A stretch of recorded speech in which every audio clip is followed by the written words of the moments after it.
And every day you have 1,440 minutes. You have 86,400 seconds. And I am so honored that you're going to allocate 1,800 of your seconds to me. I got like 30 minutes I want to share. So before I open the slides, let me say this. I had a good friend in my 20s who was a Church of Christ minister, and he said, whenever you present to people, you want to tell them what you're going to tell them, and then tell them what you told them. So let me give you the quick Cliff Notes version of what I'm going to give you today. I'm going to tell you the 2 places that I get images. There's only 2 where I go. I'm going to tell you the 3 components in 2 steps that will build your children's book. I'm going to tell you the only software you need for these illustrated books. I'm going to tell you the one important thing to keep in mind as you build your pages. And then we're going to go through some details into categories and other stuff. So if you're ready, let me see if I can share my screen. All right, how I sell children's books, and I know you can do it too. This is so easy. There is so much money in the children's book niche. I can't tell you. When I make a new book, I get a paperback copy of it, and I've got a couple of neighbors with little kids, and I take them over there and say, give me your feedback. And as long as they love them, I know I'm good to go. There is so much money here. These books are easy. They're fun to create. You can buy images or you can get free ones, and I'll show you both those places I use. You don't need a ghostwriter. You don't need an illustrator. You got free software to build your books. So why in the world wouldn't you want to try it? So here we go. So these are the 6 types of books that I identified when I look at the books on Amazon. Well, and the books anywhere for that matter. You have the verse and the rhyming books. Now, this is like Dr. Seuss. I don't do these, but there are a lot of very successful authors out there that do. You know, 1 fish, 2 fish, red fish, blue fish. With Dr. Seuss, he didn't even always use the same characters. Now, even though every now and then they would show up.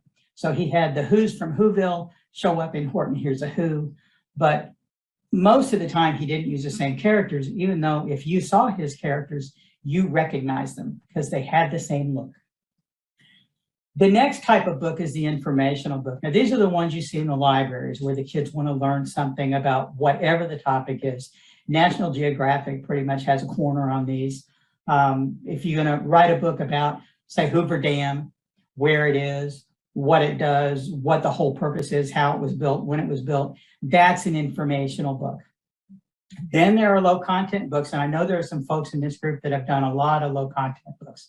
These are journals, coloring books, mazes, crosswords, word search, any of those things that will keep a child occupied, but you don't have to sit with them. These low content books can be good money makers if you know how to do it, and the only image you ever need is the one that goes on the cover for a lot of them.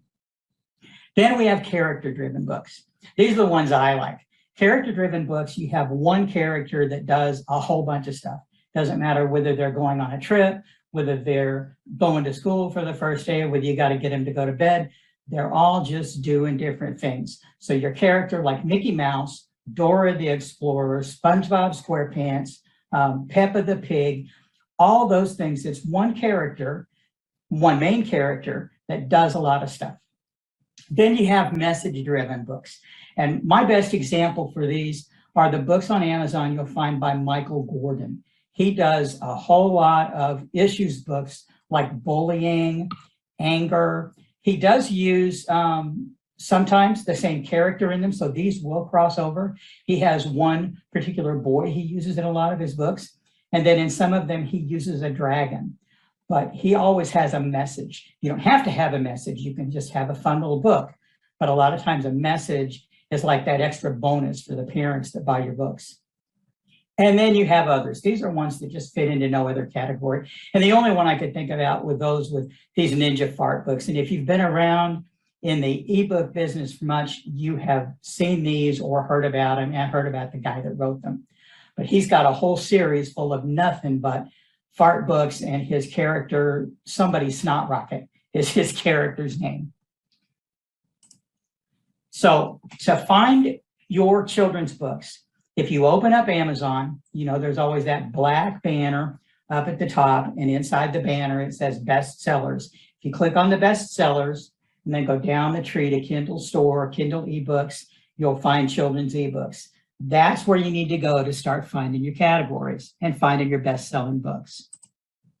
This is all the categories you have for children's eBooks from that tree. There are other ways to get to them, but this is the main way. So for those of you that are on your phones, let me just read these categories because you may not be able to see this on your screen. We have action and adventure, activities, crafts, and games. And this is where a lot of those low content books would go. Animals, arts, music, and photography, biographies, cars, trains, and things that go, comics and graphic novels, computers and technology, early learning. Now, early learning is a good category before we get off of this, but if you want to go in there, you have to make sure that you list your books for ages 3 to 7. Otherwise, they won't let you in there. So that's a nice little note to keep track of. Education and reference, fairy tales, folk tales and myths, geography and cultures, growing up and facts of life. This is where you're going to find all of Michael Gordon's books about issues, history, holidays and celebrations, humor, literature and fiction, mysteries and detectives, religions, science, nature and how it works, science fiction, fantasy and scary stories, and sports and outdoors. Now, these are all the categories you have to choose from. And I really like to use animals because you can use character-driven books there and message-driven books both in the animals, because you're going to personify an animal and give it different situations, different reactions, different emotions. And so you can really build whatever kind of book you want in the animals. Now, for illustrated books, this, as I said, is my favorite category, but you've got a lot of choices here. So now we've gone deeper into the tree. So you have bears, birds, cats, dinosaurs, dogs, elephants, farm animals, fish and marine life, which will give you 2 categories, because if you click on that, you're going to have fish or marine life.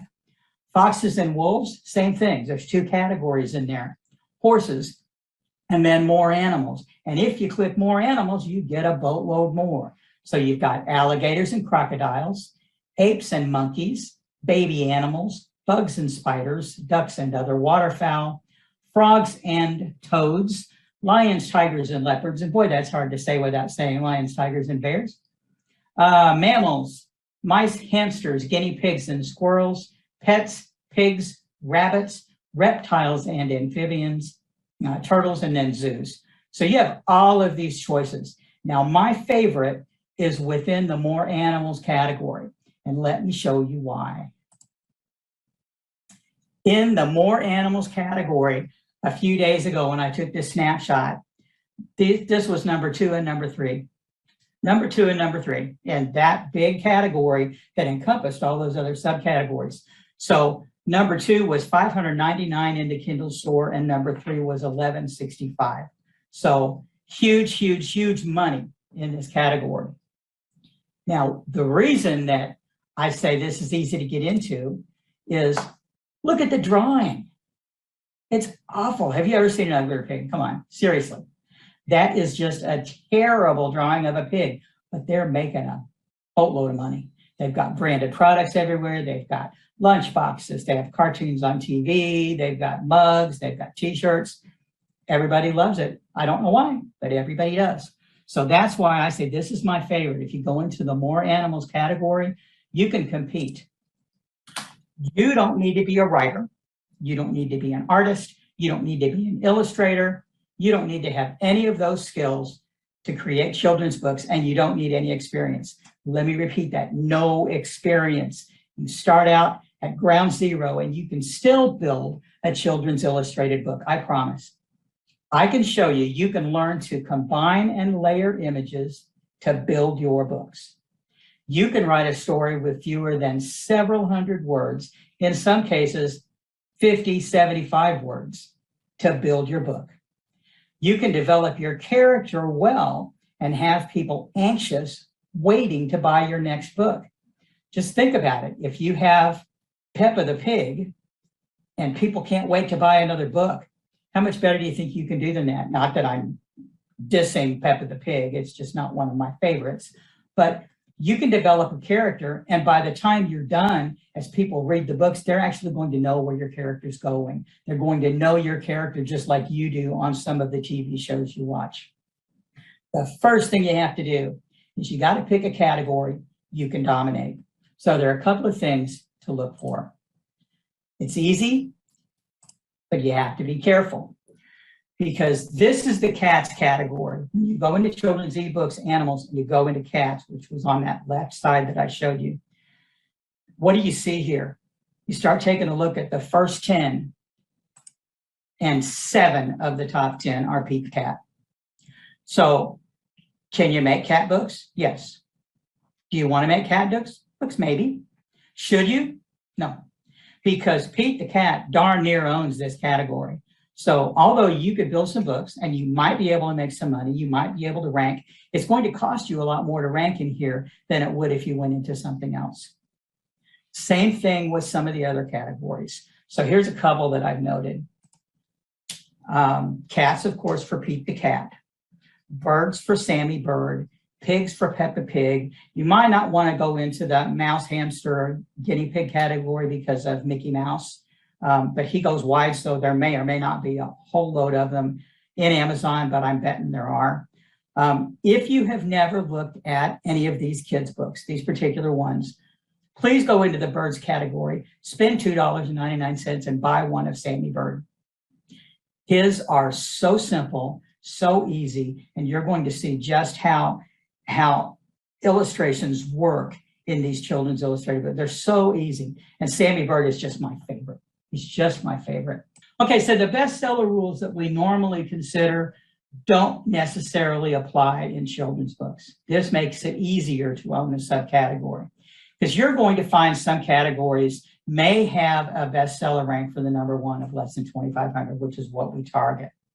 But many of these set categories have way more than 50,000 BSR for the number 100 book. Some of them over 1 million. But for children's illustrated books, I don't care, you don't need to care. Because as you start building your books, the reason it doesn't matter is you start building your books and building your series, you're going to start pushing those higher ranked books out as you sell more books. And you're going to take over more and more and more of the real estate on that bestseller list, and you're going to rank higher. So you don't need to worry about it. Is it easier if you pick one that's in the 25 to 50,000? Maybe. Maybe easier to make money. Is it easier to dominate? No. So I say pick whichever one you want and start building your series. Pick one that you can own. Don't go into cats. Don't go into birds. Don't go in where Peppa Pig owns it. But go in, pick a category that you want to do and start owning it. So what we're going to do in this presentation is I decided to use alligators and crocodiles. And if you go look in that category, I did it just before we came in here. The first book is not under 2,500, and the number 100 book is 1.5 million.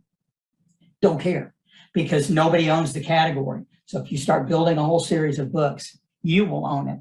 And with your promotions, you'll move forward. So there are only 2 steps to building the book. So easy, 2 steps. You don't need a ghostwriter, you don't need any of that stuff. First thing you do is write your storyline. That's step 1. This takes me about 30 minutes. Write out a story, planning 33 to 35 pages from beginning to end. You choose a setting for each page, what the characters will say, what they'll do. Write it out. Simple. It's 1 line per character on the page. Sometimes you'll have half a dozen characters on the page, but only 1 will speak. So it's still 1 line. So I can do this in the evening while I'm sitting with my wife watching TV. It takes me about 30 minutes. I get a notebook. I write down page 1, and I write down for, in this case, the crocodile. Okay, the crocodile's in the swamp, and he's been working all day in the mud, and now his friend is there, and his friend's getting ready to leave, and so your main character says, "Where are you going?" The other guy says, "Well, I got to go home. Dinner's ready." That's your first page. So all you need to have on your list is for your first page, you have the setting, which is the swamp, your crocodile friend, and what they're going to say. That's it. That's it. That's your note. Second page, same thing. You have a setting. Let's say your character is going home. So you have a house with a sidewalk, and you put your crocodile on the sidewalk because he's going home. The next page, you've got inside the house, you've got the living room. So you've got 3 backgrounds so far. You've got the swamp, you've got the living room, you've got the house. And when you build your next book, you already have those settings. So guess what? You don't have to go find. You don't have to go find those images again. So you have just shortcut the process. Step 2, find your images. So you need the backgrounds. As I said, you need the swamp. You need the backgrounds based on whatever your setting is going to be. And your storyline, because you sat down and wrote it all down. After each page that you say what's going to happen, beneath that, I write what images I need to buy. So on the first page, I know I need a swamp. I know I need a crocodile. I know I need a crocodile friend. The next page, I know I need the house that has some kind of a sidewalk or something leading up to it. And you already have your crocodile to be walking up there. On the next page, you need the living room. So you know you need the living room, you need your main character, and then maybe you need the wife because he's going home for dinner. So however you do it, when you write your page, after you've written your storyline, go back in and say, this is the picture I need, this is the picture I need, this is the picture I need.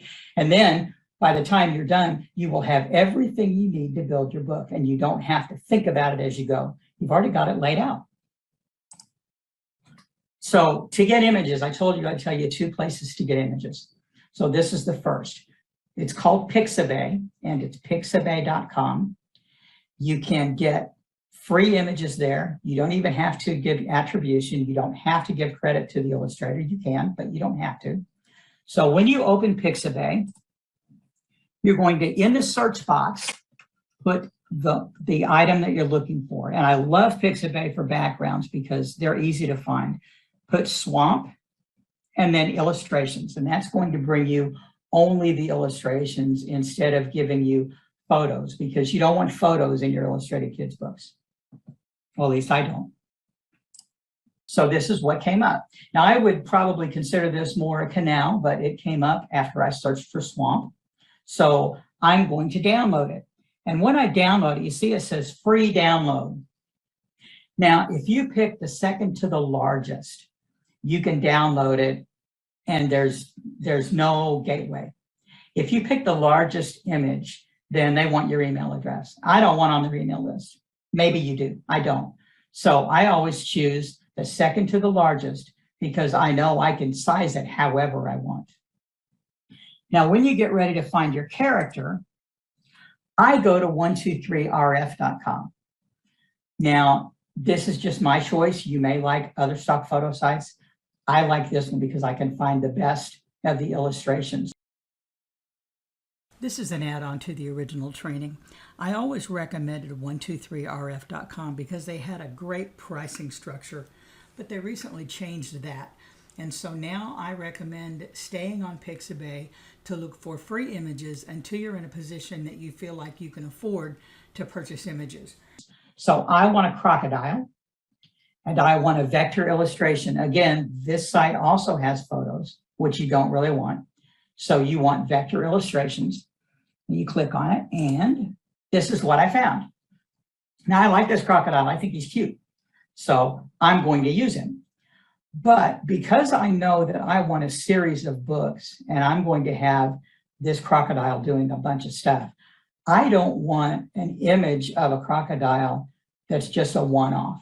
And you open this page, there's a page below it that I didn't clip it that far, but there's a spot below it where you can click on the illustrator's name.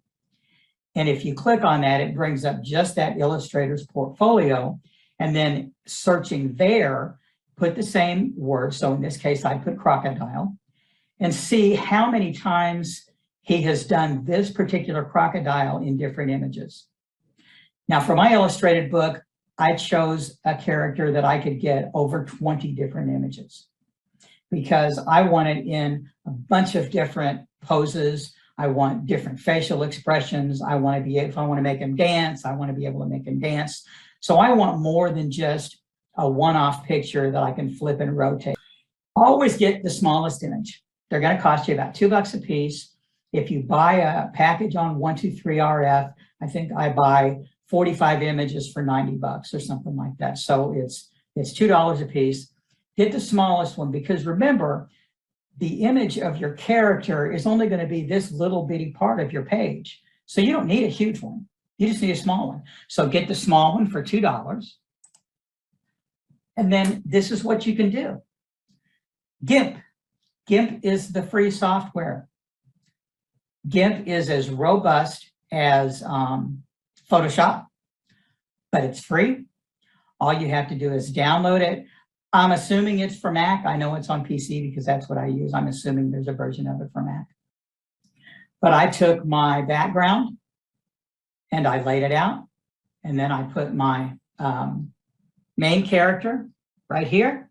And then I took the main character again, just for this illustration, and flipped him to make his friend. And notice how I've even put this one behind the trees. That's what you can do with GIMP. This guy is just barely coming out of the water, and this guy's behind the trees. So you can do all kinds of things in GIMP. I've only learned maybe 7 or 8 of the commands in GIMP, and that's all I need. 7 or 8. You don't need to learn the whole thing. Now, if you do, you'll probably be able to do way more than I can do, but you don't need to do that to get started. And I want you to notice that what we've done here, this is the one secret when you're building these pages. You want to build a 2-page image because you always want a paperback. My books sell 80% paperback, 20% ebook. I do get a lot of page reads on the illustrated, but I sell a lot of paperbacks. So you want to think in terms of a paperback, which means it's a 2-page image. So when you first build your book, remember the first page they see is going to be on the right. So it's going to be a single page, but all the pages beyond that are going to be a 2-page layout. So you want to size it so that it's 2 pages, stretch out your background, and then make sure that the way you've laid it will give you a left and a right side. And that way you've got it set for ebook and you've got it set for paperback. You want to make sure your words will show up in the ebook because there are limitations there. Make sure that all of your words and enough of the picture shows up in the ebook that it looks good, but that it's going to show up great in the paperback. So always think in terms of a 2-page layout. So all you need is the background and the character. And 90% of my monthly income is from children's books. I do have some romance and some other stuff, but I do really well on children's books. And I've done a lot of informational books, and I have just now started the illustrated books. I've been doing them for about 90 days. I've got about a dozen. They are all in the top 100 of the category I chose, all of them. So it's so easy to do. You take the background, your character, pop them in your 2-page layout, and bear in mind that since you're doing 2 pages, when I told you 33 to 35 pages, that means you're really only building 16 or 17. So 16 or 17 images in 2 pages, build your book. It's so easy. So there is so much money in children's books. There's just a boatload. All you need to do is choose your subcategory, write your storyline, find your background and character images, design your book, and publish it to Amazon. Rinse and repeat. Build a series. Give your character a life, and you can take over a subcategory. Just if I have done in the last 90 days, I am taking over a category.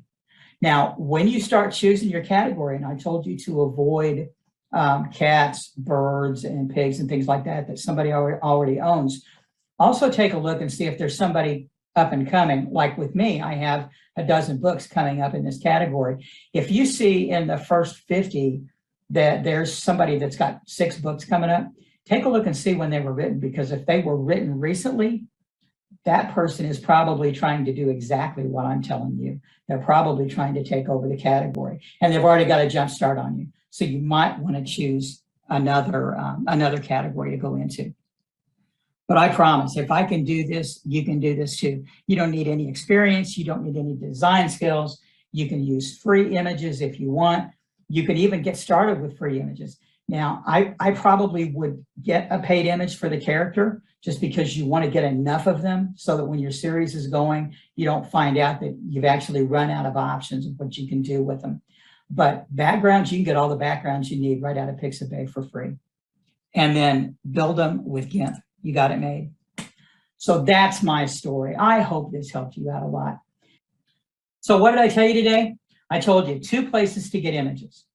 Pixabay for free images, 123rf.com for paid images. I told you there are three components in the 2 steps that you need to build your book. Write your storyline, be specific, get everything out there on the page so that when you start going to get your image and start to build it, all you have to do is look at your notebook and start building. The software you need is free. Go download it. Learn to use it. If you need help, I bought a package at Udemy for 20 bucks. I brought training from Udemy. It's easy. And the main important thing is keep track of the fact that you want to keep in mind the 2-page layout. Because if you want to do paperbacks, you don't want to have one side of the page looking like one thing and one side looking like the other. You want to have continuity. I would love to see you join me in the children's book niche because these things are just awesome. And I could talk about these all day.